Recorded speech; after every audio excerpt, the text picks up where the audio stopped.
Hello and welcome to Ben's Gaming Room. So, when you think of classic influential 3D platformers, you might generally think of Super Mario 64, Crash Bandicoot, Spyro the Dragon.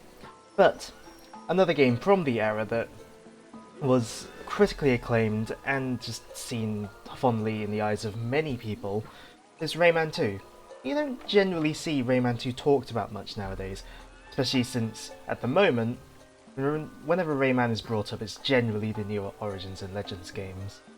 Now, Rayman 2 is one of my favourite games of all time, and my favourite 3D platformer, so I thought, why not? Let's play through Rayman 2. As you might be able to tell from the lack of a title screen, this is the PC version. Of course, I'm going to be using the English language. Let's go to the Rayman 2 website. Or alternatively, let's not. Let's do a new game. Oops, I forgot that it's left and right to change the letters. Oh well, we can change that later.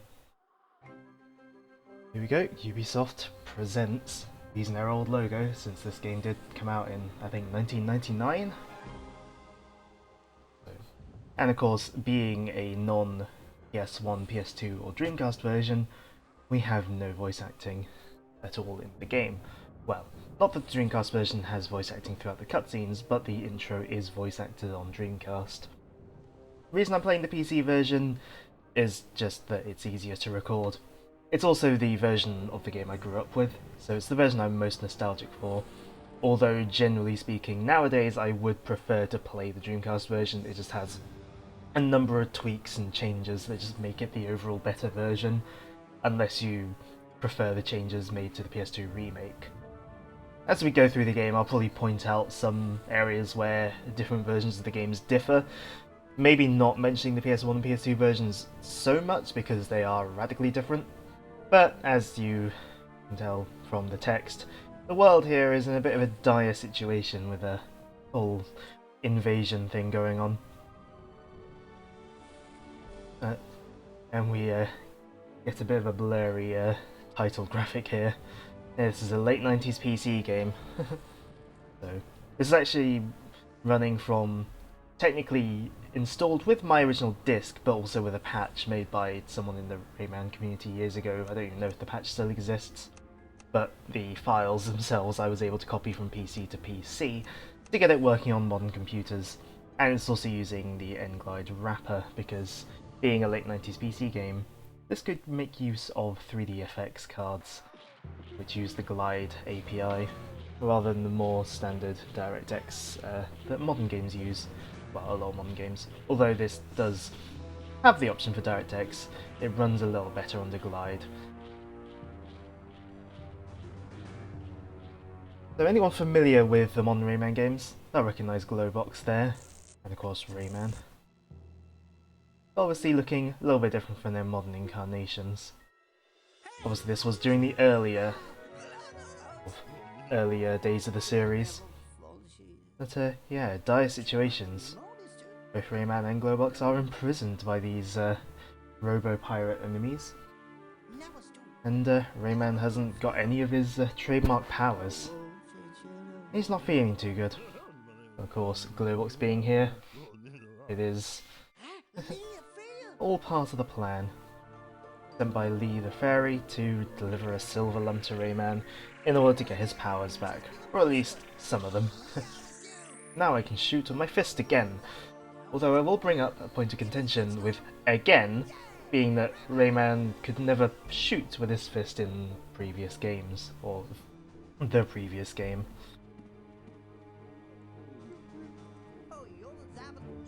For what reason they decided to go with shooting with fists in this, like shooting instead of punching in this game, I'm not entirely sure.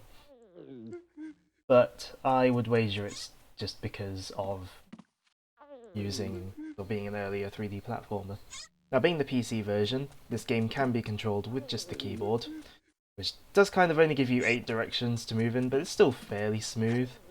But of course, I have a controller, so we can get analog movement and all that.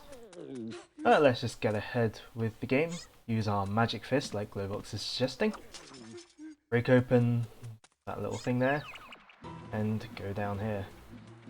Another hallmark of early 3D platformers, at least on the N64, seemed to be this slide mechanics. Like Mario had it, this game had it, probably some other games had a slide mechanic. A bit odd. But yeah, I mentioned the N64. Yeah, this game did debut on the N64 as well as the PC. So those two versions are the original versions to which pretty much all versions are derived from. So by playing the PC version, you're pretty much getting sort of the purest Rayman 2 experience.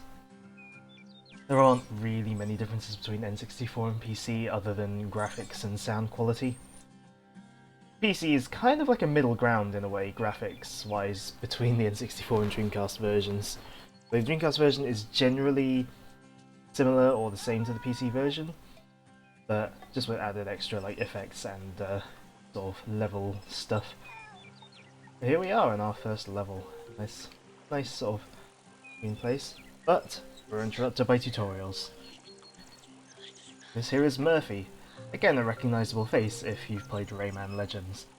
But he performs a much different purpose in this game.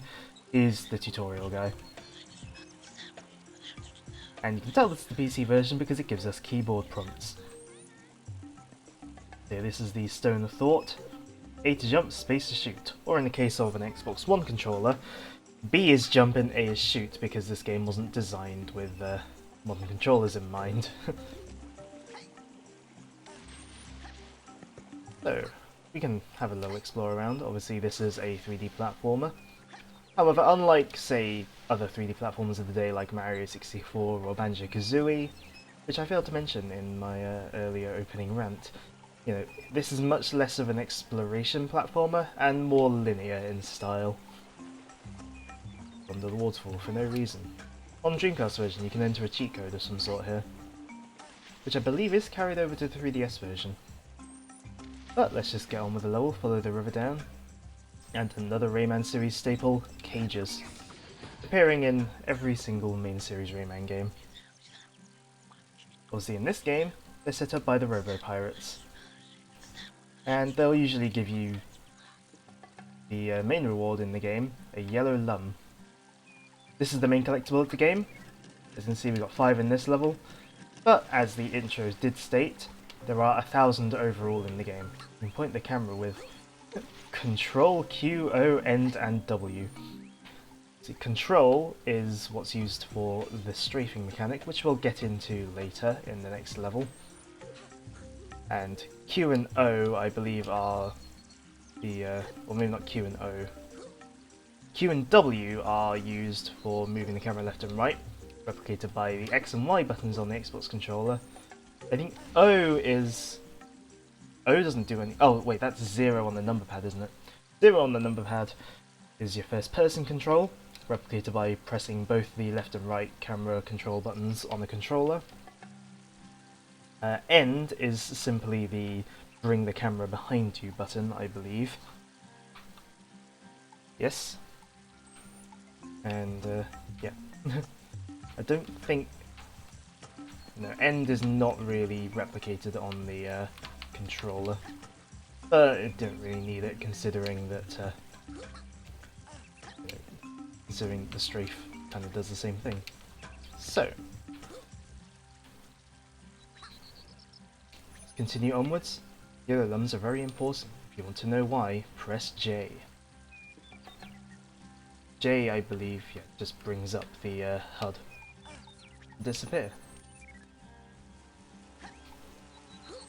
I think what that prompt is really meant to be telling us to do is to press the F1 key, which brings us to essentially a backstory bit.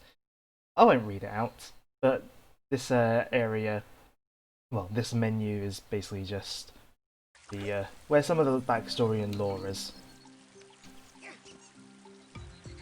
We'll come back to that, because I see another yellow lum down here. Because I don't want to waste your time. Hang on to the walls whenever you can. Yep. One of the abilities Rayman gains in the first game is to hang on ledges. And one nice thing in this game is you don't have to wait for an annoying ledge grab animation, well, climbing animation. You can, it's not even that long, but you can jump straight out of a ledge grab if you so wish. Now, mid-air, press A to start the helicopter and press A again to stop it. That is one of Rayman's most famous abilities, his helicopter hair, essentially a glide. You can use it to cross large gaps like this. And speak to these little guys. As you may be able to tell, these are quite obviously young versions of Glowbox, essentially, and they're all his kids. The Glowbox has a lot of kids in this game, which I don't really think they were brought up in the series again. Yeah, as they fell from the prison ship that they were being held in, Rayman and Glowbox got separated. Also, I must apologise for any stutters in the game. Being an old PC game, it can be a bit temperamental in running on a modern PC. So, if we want to, we can go back and look at them crying. With no animation other than the crying itself. Let's continue through this tunnel here. Mosquito. Nice little reference to Rayman 1. Now, I'm actually going to review some tutorial text that I almost always skip. So Murphy's telling us how to climb walls. Yeah, another mechanic that Rayman has is being able to climb walls. Like, sort of, well, walls that are pretty close to each other. I don't think of many other games that have mechanics like this. Rayman 3 does also have a mechanic like this. Let's go ahead and grab our last lum. And you can tell when you got all the lums in a level when you get that Yahoo graphic. Now, if we were playing the Dreamcast version, we'd be able to see a purple lum on a ledge over here. But we're not playing the Dreamcast version, so I'm not going to dwell on that.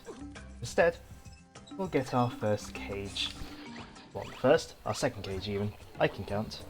And here we're introduced to the Teensies, another type of character that anyone familiar with the modern Rayman games will recognise. Now these ones here seem to be arguing over who's the king. Yeah, they've been trapped in that cage for a long while it seems, and they can't seem to remember who the king is. And because of early 3D graphics, the crown floats a bit oddly when it's on their heads. Of course, this isn't very helpful. Rayman's got annoyed by them.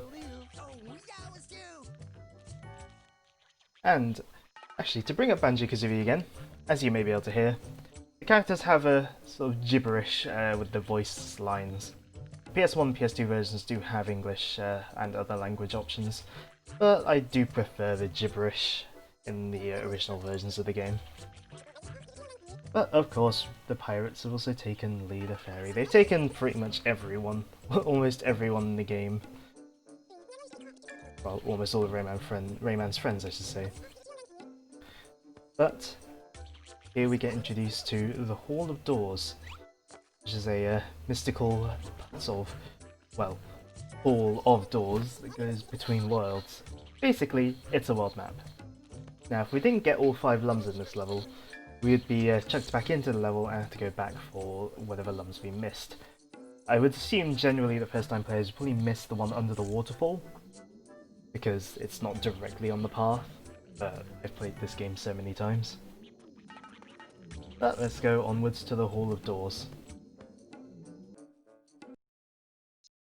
And yes, we do want to save the game. And we got yet more tutorial text courtesy of Murphy.